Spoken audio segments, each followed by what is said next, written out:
Welcome to my channel.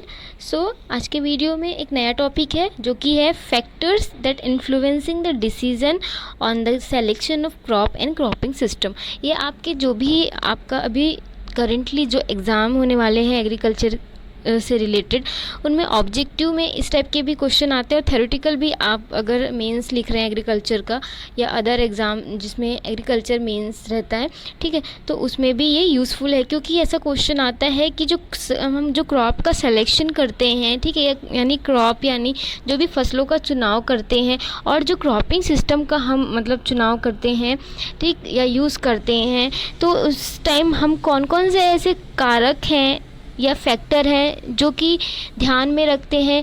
क्यों ध्यान में रखते हैं उन फैक्टर्स को? क्योंकि ये फैक्टर्स जो है ये इन्फ्लुएंस करते हैं, ठीक है, हमारे डिसीजन को, कि हम इन फैक्टर्स को ध्यान में रखते हुए अपना डिसीजन बनाते हैं। फैक्टर्स को ध्यान में रखते हुए अपना डिसीजन बनाते हैं कि हमको किस तरह के क्रॉप का सिलेक्शन करना है और किस तरह की क्रॉपिंग सिस्टम को यूज़ करना है हमारे लैंड में या हमारे फील्ड में। तो हम देख लेते हैं। सबसे पहला आप ये चार्ट के फॉर्म में देखेंगे तो आपको ज़्यादा चीज़ें क्लियर होंगी, ठीक है। I think this is visible.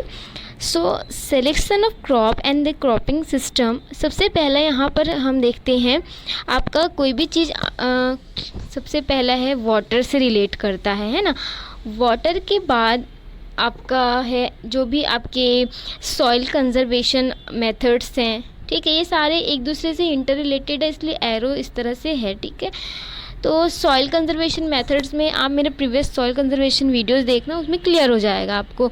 Now climatic factor में आपका ह्यूमिडिटी है, रेनफॉल है, और आपका क्लाइमेट्स में और जो भी फैक्टर्स आते हैं वो सारे फैक्टर यहाँ पर आएंगे, जिसको ध्यान में रख के, जैसे बहुत बारिश वाला जगह है तो हम ऐसे क्रॉप का सिलेक्शन करेंगे जो वाटर लॉगिंग कंडीशन यानी जल भराव की अगर स्थिति होती है हमारे फील्ड में तो भी वो सर्वाइव कर पाए। और मान लो ऐसा कोई जगह है जहाँ पर रेनफॉल बहुत कम है तो हम ऐसे क्रॉप का सिलेक्शन करेंगे जो कम पानी में भी विदस्टैंड हो पाए फील्ड में। और इसके अलावा ह्यूमिडिटी ज़्यादा है तो उसके अकॉर्डिंग हम सिलेक्शन करेंगे, ठीक है। ये सारी चीज़ें आपके क्लाइमेटिक फैक्टर में आएंगी। नाउ इसके अलावा है आपका post harvest storage and processing technologies. Post harvest storage भी बहुत इंपॉर्टेंट है। आपने अभी तक जब आपने क्रॉप लगाया यानी सोइंग की सीड की, देन उसका जो भी फर्दर स्टेजेस हैं लाइक फ्लावरिंग स्टेज और जो भी स्टेजेस रहते हैं, मैचुरेशन स्टेज, आफ्टर हम हार्वेस्ट करते हैं, तो हार्वेस्टिंग के बाद भी क्रॉप को मतलब अच्छे से रखना बहुत ज़रूरी है, जिससे कि ये तो हम उसको कमर्शियल पर्पस पे मार्केट में सेल करेंगे, अदरवाइज़ हम उसको नेक्स्ट सीज़न में एज अ सीड यानी सोइंग मटेरियल या सोर्स के रूप में यूज़ करेंगे। तो जब आपका सोइंग मटेरियल यानी जो सीड है वो वेल कंडीशन में नहीं होगा तो आपको सही रूप में जो नेक्स्ट क्रॉप है वो नहीं मिल पाएगा। तो इसके लिए आपको तुड़ाई यानी हार्वेस्टिंग के बाद जो भी प्रॉपर मैनेजमेंट प्रैक्टिसेस होती हैं और जो भी न्यू डेवलप टेक्नोलॉजीज़ है उनका बेटर यूज़ करना पड़ेगा।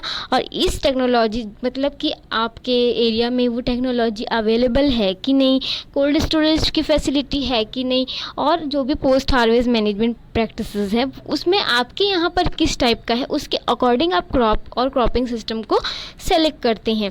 Now availability of the required agricultural inputs including the agricultural credit. तो ये तो सिंपल सा है कि आपके यहाँ कौन कौन से इनपुट अवेलेबल है, उनके बेसिस पे आप सिलेक्शन करेंगे।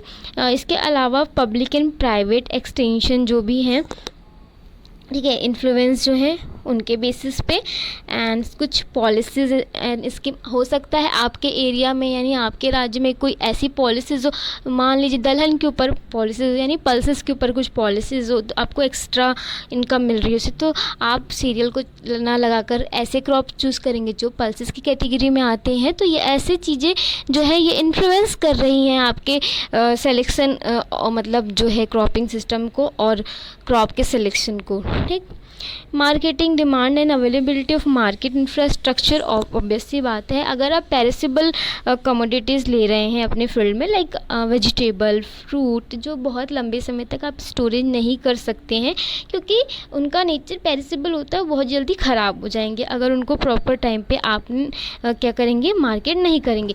तो आपको ये ध्यान रखना है कि मार्केट की डिस्टेंस कितनी है आपके फील्ड से, वहाँ पर ट्रांसपोर्ट फैसिलिटीज़ अवेलेबल हैं कि नहीं है, और साथ ही साथ उस मार्केट में आपके आसपास जो नियर अबाउट मार्केट है वहाँ पर किस तरह का जो बोल सकते हैं हम डिमांड है, मतलब पर्टिकुलर किस कमोडिटी का ज़्यादा डिमांड है, according to that kind of demand you select the cropping system. तो डिफ़िकल्ट टेक्नोलॉजीज आप यूज़ नहीं कर पाएंगे। वो टेक्नोलॉजी मतलब कैसी होनी चाहिए, यूज़र फ्रेंडली होनी चाहिए, आपके लिए इजीली यूज़ करने वाली होनी चाहिए और कॉस्ट इफ़ेक्टिव रहनी चाहिए, बहुत ज़्यादा कॉस्टली भी नहीं होनी चाहिए। ठीक है, तो ये हो गया। अब हम देख लेते हैं मतलब पॉइंट वाइज देखते हैं। हम यहाँ से स्टार्ट करेंगे क्लाइमेटिक फैक्टर से। ठीक है, अब ये क्लाइमेटिक फैक्टर को ध्यान से देखना है हमको। क्लाइमेट एंड एग्रीकल्चर क्या रिलेशन है इसका, आपको सबसे पहले पता है कि मानसून पे हम basically Indian agriculture depend on the monsoon, क्योंकि मोस्ट ऑफ द एरिया जो है वहाँ पर प्रॉपरली रेनफॉल जो है वो नहीं होता है, यानी रेनफॉल प्रॉपरली नहीं होता, इसलिए ड्राईलैंड एरिया में आते हैं, और साथ ही साथ वाटर अवेलेबिलिटी मतलब साल भर नहीं रहती और हम डिपेंड रहते हैं मानसून पे, और जो कि अनइवन होता है और कभी किसी टाइम पे हो जाता है। आजकल तो टाइमिंग भी कोई फिक्स नहीं है मानसून की। So basically most of the our rivers they are seasonal fed by the monsoon, even irrigated agriculture depend on the monsoon. ठीक, क्योंकि रिवर तभी अच्छे से फुलफिल रहती हैं जब मानसून आता है। और cropping pattern they has evolved over year based on the climate and market force influence the cropping pattern in the recent time.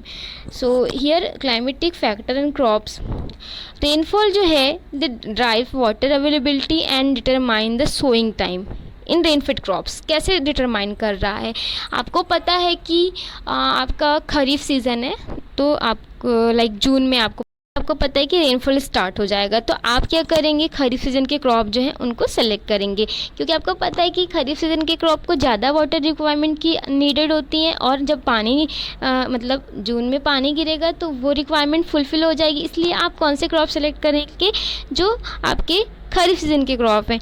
और जब रेनफॉल नहीं होता, यानी जैसा कि रवि क्रॉप के लिए, तो जब वाटर की रिक्वायरमेंट कम होती है देन आप रवि क्रॉप का सिलेक्शन करते हैं। तो ये आपको यहाँ पर जो आप बोल सकते हैं रेनफॉल है वो आपको क्या करता है, डिटरमाइन करवाता है लाइक आपके सोइंग टाइम को। And temperature that drives the crop growth, duration and influence the milk production in animals.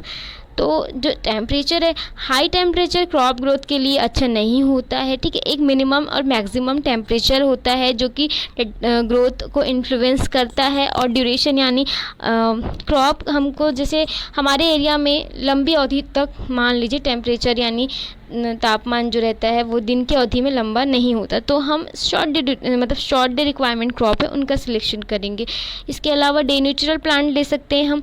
इस तरह से क्रॉप का सिलेक्शन होता है। और ये साथ ही साथ टेम्परेचर क्या करता है, जो भी एनिमल जैसे कि काऊ है, बुफेलो है, गोट है, जिसमें कि मिल्क प्रोडक्शन होता है, उनको भी इन्फ्लुएंस करता है। टेम्परेचर एंड जो रिलेटिव ह्यूमिडिटी है, ठीक है, they influence the paste and disease incidence on the crop and life stock and poultry also. क्योंकि हाई टेम्परेचर रहेगा तो इतना अटैक नहीं आता है डिसीज़ का, बट जैसे टेम्परेचर बहुत लो होता है और रिलेटिव ह्यूमिडिटी अगर बढ़ने लगती है तो उस कंडीशन में क्या होता है, क्रॉप में पेस्ट एंड डिसीज़ का इंसिडेंस स्टार्ट हो जाता है, और साथ ही साथ ये लाइफ स्टॉक एंड पोल्ट्री में भी होता है। और वेट एंड ड्राई स्पेल यानी आपका बाढ़ की कंडीशन यानी अधिक पानी या तो फिर सूखा पड़ना, ये भी क्या करते हैं, हमारे जो स्टैंडिंग क्रॉप जो हमने क्रॉप लगाया है फील्ड पे उस पर बहुत ही एडवर्स इफेक्ट करते हैं, और इससे हमको फिजियोलॉजी भी लॉस होती है, साथ ही साथ हमारे जो पैसों से रिलेटेड लॉस भी हमको होता है। जैसे कि फ्रूट क्या होता है, ड्रॉप होने लगते हैं, जैसे ड्राई स्पेल होता है तो भी फ्रूट में क्रैकिंग स्टार्ट हो जाएगी, और अगर बाढ़ वाली कंडीशन है बहुत ज़्यादा है तो जो क्रॉप हैं वो क्या करेंगे, गिरने लग जाएंगे।